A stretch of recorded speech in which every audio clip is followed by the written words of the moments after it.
So yes, switch to English now. I will try to be brief and compressed so that the agenda is closer to reality. EFFRA, just to understand, EFFRA is the European Factories of the Future Research Association. We heard that there's PPPs, public-private partnerships. Public-private partnership means you have a public partner, which in this case is the European Commission.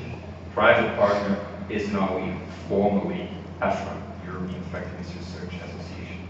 So private partner in the PPP, meaning that we represent, I would say, the industrial community, but also the research community, not only the industrial community. We are a membership-based organization, which means that we have members that are industrial companies, bigger companies, smaller as well, but in terms of companies, of course, in order to become a member of an association, it's a bit more straightforward if you're a bigger company. But also many industrial associations who represent a lot of SMEs. So here I want to say that EFFRA represents a lot of SMEs, just to make sure. And also a lot of researchers. Many of our members are actually the top research organizations in terms of factories of the future or manufacturing in general, including EFFRA. Okay, so just to make that clear, in 5 minutes I would like to basically summarize why this presentation should be of interest to you, and then I can go quicker to the rest, which is basically justification and some further ideas. To get inspired. So Factories of the Future is a research program that has been running since 4 years under the FP7 program. It has been blessed to be continued on the Horizon 2020, so we have 7 years to go.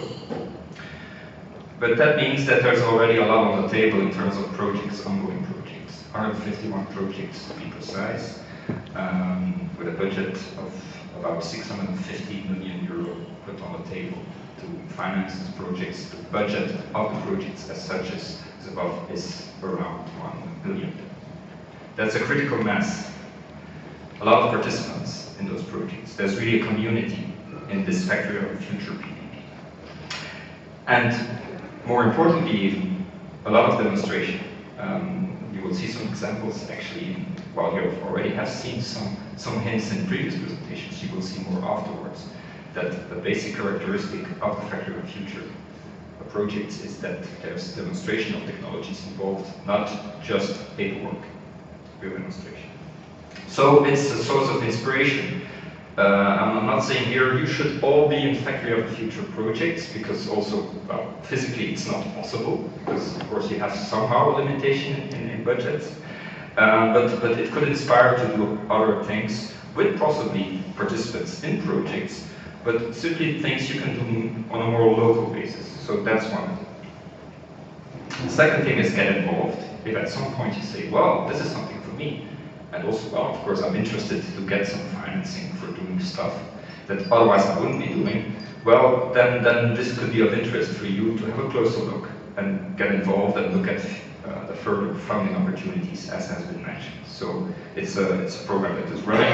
There's a call with a budget of about 145 million euro that is basically not officially open yet, but where there's paperwork already that says which are the topics that will be funded. The deadline is not precisely known yet, but it will be probably earliest in December, probably even further on in February 2015, but I cannot say anything official about this yet. I don't know even exactly the date, but it will be known in the near future.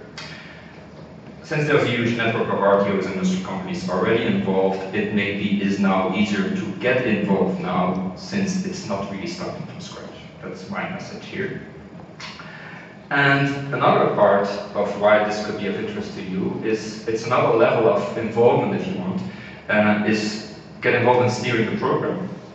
Not only by becoming a member of EFFRA as an association, but also because EFFRA is organizing consultations which are actually open to the wider public. And there's actually one open right now. So if you would go to our website, you will see evidence of that, and you can register and provide your input in terms of what is important, in terms of what is important of what we already identified in a way as important, because we have a roadmap. It was mentioned, there is a roadmap out there. There are 74 research priorities organized in 6 domains. I will say something about that later, but that's the essence. There is something on the table there. That's the baseline for the program, but it's not cast in stone. There are 7 years ahead. We want to evolve this program together with the needs and priorities of industry and ideas of the researcher. So there's a consultation ongoing now, so we are better prepared to say, okay, for the work program 2016-17, this is what we think is important. So we can communicate and work together with the Commission about shaping this program in the best way. So that's it.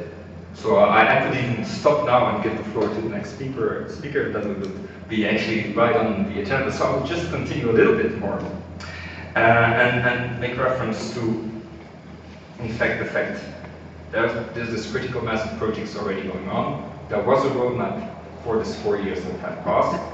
Under FP7, now there's this roadmap. You have already seen this picture. There's this roadmap, and we really will establish more critical mass. The roadmap, as was said, is, get that one, it's framed in the middle. You will see it here, the 6 domains that were already mentioned. On the left side, you see challenges and opportunities. We consider it to be very important that these opportunities and challenges are being named, that we know what they are. People, planet, profit is part of this. You see this, manufacturing future products is very important. We put that on top. Without the ability to manufacture the future products, you can be very profitable now, but you won't be in the future, but because you won't be able to manufacture the products that are actually needed. So that's very important to make that clear. We'll not go into the detail. Mobility, healthcare, energy, smart systems as the new products of the future. That's the challenges in terms of what to manufacture. 6 domains, 74 research priorities in there. Some of them have already been used in the work programs 2014-15. So the first actually bunch of projects have been retained by the Commission. We don't know the results yet, the Commission has to tell us, but there's actually the first projects of EFFRA under Horizon 2020 are about to be negotiated, and they have somehow gave already answers to some of these research priorities. And we will continue to base the program on these research priorities, including the fine-tuning through the consultation. And then I can give you already plenty of examples, but there I would say I would invite you to go to the website to register in the innovation portal that we have set up. It's a portal to the websites of all the projects that are there. You will see projects that focus on material processing.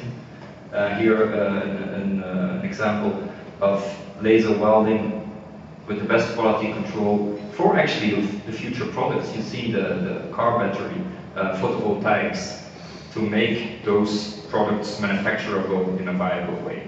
So that's the examples we're looking for already from the projects that are being executed, and we will build on that in the future of this program. So I will simply browse through some of those examples to make you see that something is coming out of this program. Femtoprint project actually has, I took this from their website actually just recently, has demonstrated that by photonics processes they could write into glass substrates to create actually a memory of the future. So it shows that these projects are actually demonstrating stuff, not only writing a report that hypothetically, if you do things right, you can do this and that. No, they showed that things are possible. And that's my basic message here.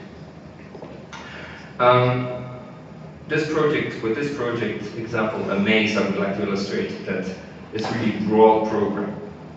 I just gave the example to write actually tiny nanostructures in a glass substrate to make the new generation memory. This Amaze project is about the use of additive manufacturing in the aerospace industry, basically. So making big parts by additive manufacturing. So nano microstructuring is part of the program, making big parts. Aerospace industry is involved, both on the IT side, we will hear that now with the protein foundation, but also in the material processing side. There's a lot of stuff happening there. Again, looking for the demonstration of those technologies. And that will be my last example on the material processing side. Not only the HYPES additive manufacturing, I say, is very important. It's terrific to see what is happening there. But there's also like casting technologies, which are considered as, well, we know about casting, what's new about this. There are projects on casting technologies, including, for instance, nanoparticles into the casting process to make actually the materials much more performant than they were before by using casting technology. And now I will browse very quickly through other examples. Mechatronics, advanced robotics, using robots for things, for processes where previously you would not think to use a robot for. Here in case machining, milling with a robot is definitely not something that you would say, well, is a robot strong enough, rigid enough to do machining? I'm not sure. Here it has been demonstrated to a certain extent that you can reach a certain quality if you do things right. And if you use IT technology, tracking technologies, that you implement these additional technologies with the robot systems, and you make the most advanced mechatronic systems that you can think of.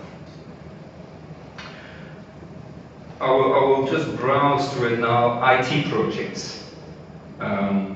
The factory of the future will somehow be equipped by a cockpit that shows you what is happening in the factory, that you see what is coming from the shop floor as basically as critical information to the decision making in the factory, and then goes down back again, so to make things right. The Internet of Things, the implementation of that, I mean, this is what is already happening in some of the projects. And then I would like to say that also the supply chain aspect is very important in factories of the future, linking factories with other factories. So I can make maybe reference to another big word now, which is Industry 4.0, the linking of Internet of Things, cyber-physical systems. These strong messages are already implemented in a way in the Factory of the Future program. That's it. So there's a lot of projects. I would say have a look there. There's a lot of projects, and what we are doing now is capturing in a, well, the most public way possible, because of course there's confidentiality involved in the project results, what is coming out of the projects, which demonstrators are coming out of that, which are exploitable results on the program level. 151 projects, for instance, 5 demonstrators per project. You can think of the wealth of information that is there, and that's what we're actually capturing as an association. And then I would like to just to wrap up with this. There's the work program for the next calls. Have a look. If you're interested, maybe if you're not yet involved, there's opportunities for you to be involved. And the third thing is actually the call to participate in the consultation. You can see consultation is going on. You can register. You can rate the priorities according to what you think is important. You can comment them, and we're happy to take that into account. And that would conclude my presentation.